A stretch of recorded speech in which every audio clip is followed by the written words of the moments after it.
Os dinossauros do rádio no Papo de Redação na TV. Bem, gente, nós vamos ouvir agora um pequeno trecho do longo discurso que o governador, na sua posse, proferiu na solenidade lá no Teatro Palácio das Artes. É um discurso muito longo. Ele começou agradecendo, né? De estadista, um discurso. E nós pensamos aqui um trecho onde ele certamente, refletindo a respeito das dificuldades que no finalzinho do seu primeiro mandato acabou enfrentando em função de várias investigações que ainda estão em curso, ele relembrou o sofrimento do homem público, que o fato da pessoa ter um cargo eletivo traz muita alegria, mas também traz muita tristeza. E ele acabou no seu discurso, de certa forma, homenageando algumas personalidades da história de Rondônia que acabaram sofrendo muito pelo simples fato de querer ajudar o estado de Rondônia a crescer e se desenvolver. Nós vamos então para esse pequeno trecho, é o segundo tópico aí, eu peço que o pessoal aí coloque: sofrimento dos homens públicos. Não tem governo que não sofra, meus amigos, não tem. Não tem governo que não se alegre também. Tudo depende dos momentos, das circunstâncias. E aqui eu poderia dar inúmeros exemplos, tanto aqueles políticos de grande repercussão nacional, até políticos anônimos do nosso estado, que sofreram muito nos seus mandatos. O Jorge Teixeira de Oliveira, nosso querido Jorge Teixeira, que é nome de cidade, nome das principais avenidas de Rondônia, ele não pôde fazer o discurso de despedida no dia de ir embora. Ele foi vaiado do começo ao fim. Atiraram sobre o Jorge Teixeira tomates. Ele saiu muito triste de Rondônia. Por tudo que ele fez, ele não conseguiu agradecer Rondônia e nem receber os aplausos tão merecidos. Jerônimo Santana, quando saiu do governo, falaram que ele tinha não sei quantas casas em Miami, que tinha dinheiro nos paraísos fiscais. E todos nós que convivemos com Jerônimo depois que saiu do governo, vimos a sua dificuldade. Lá na Câmara dos Deputados, no Senado, tinha mês que a gente ajudava com dinheiro para ele cobrir as despesas. Foi doente, morreu há pouco tempo, mas foi profundamente injustiçado. Olavo Pires, vocês se lembram como terminou a carreira do falecido senador Olavo Pires? Sidney Guerra, Jaru, prefeito 2 ou 3 vezes, deputado estadual, presidente da Assembleia Legislativa. Sidney Guerra terminou a vida vendendo cupuaçu na beira da BR-364, ali perto de Itapuã. Falaram que era muito rico, tinha feito isso e aquilo, não fez. Assim vocês podem ver que os cargos, eles dão alegrias e tristezas também. Muito bom. Esse é um trechinho do discurso. E ele acabou lembrando outras pessoas, como o Gentil Valério, lá de Ariquemes mesmo. Bom, o José Guedes, ele passou investigado mais de 15 anos pelo Tribunal de Contas.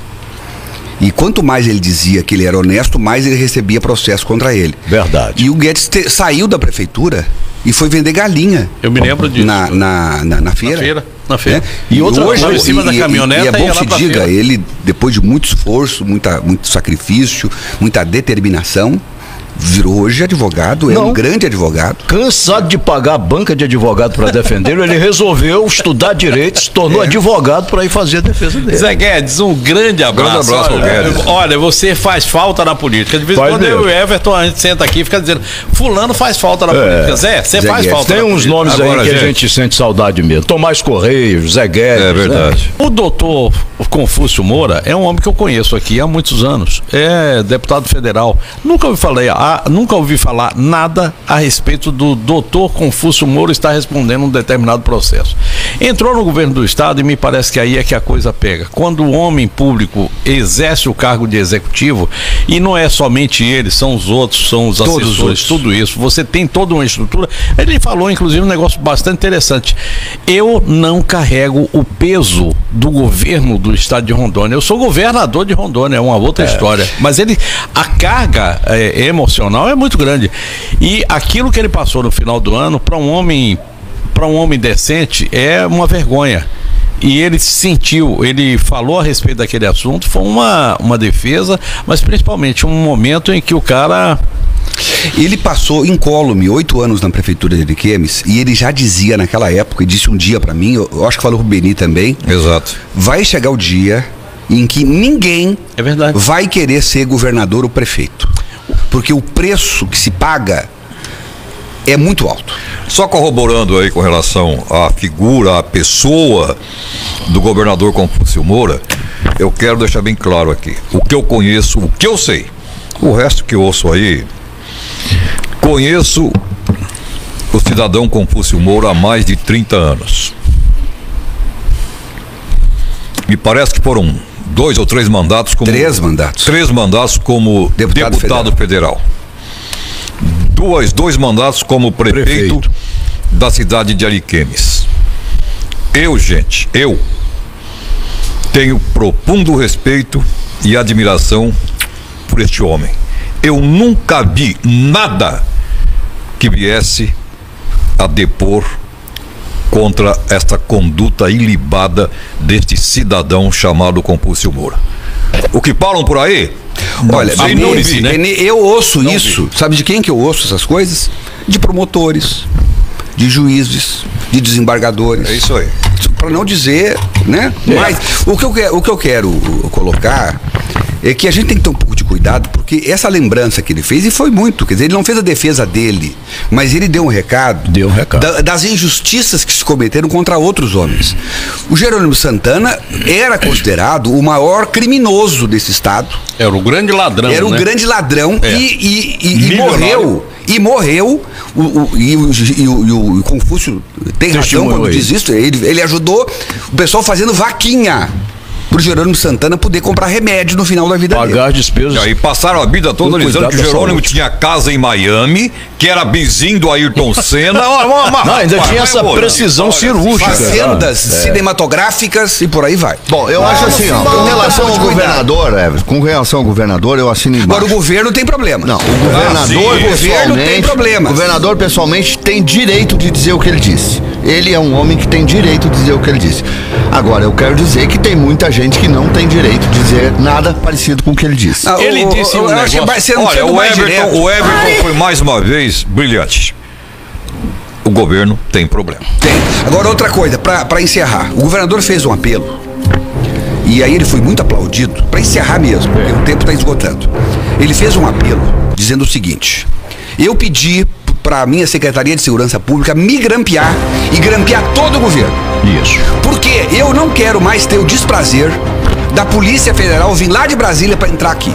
Ou seja, ele quer que a Polícia Civil do nosso estado, a Secretaria de Segurança e Inteligência, aponte imediatamente ao governador os malfeitos, se estiverem sendo feitos no seu governo. Para evitar esse constrangimento. Tá perfeito. Olha, tipo assim, ó, a minha vida tem que ser um livro aberto. Agora, quero dizer o seguinte, que eu tô aceitando essa conclamação do governador. Disse ontem no EO Record, anteontem, que nós aqui vamos continuar fazendo aquilo que fizemos nos últimos anos. E estamos fazendo. Vamos continuar denunciando o governo naquilo que ele estiver errando e vamos elogiar o governo naquilo que ele estiver acertando. Então eu quero que o governador reúna o seu secretariado e diga para ele que cada vez que nós denunciarmos bebê morrendo, gente roubando, gente com descaso, falta de humanização no governo, sacanagens, ladroagem, ele diga pro secretário que ele está fazendo isso porque o governador pediu. Então nós aceitamos essa missão e vamos encarar isso com seriedade, como se fosse a nossa missão dentro do estado de Rondônia. Fiscalizar o governo, as prefeituras e tudo que for possível. E podem nos fiscalizar também. Onde errarmos, por favor, queremos também nos redimir, porque também somos falíveis. Também somos falíveis. É uma vez só no ano que a gente é falível. Nunca mais a gente Aqui as pessoas acham que eu sou infalível, mas eu não sou infalível. Eu sou imortal e infalível. É importante. Então, é assim, O governador está de parabéns pela essa postura dele. Eu acredito que nós vamos ter um novo governo nos próximos 4 anos. Só que falta, governador, trocar uma meia dúzia ainda. Tem mais. Falta mais de meia dúzia. Mais de meia dúzia. Tá faltando trocar. Os dinossauros do rádio no Papo de Redação na TV.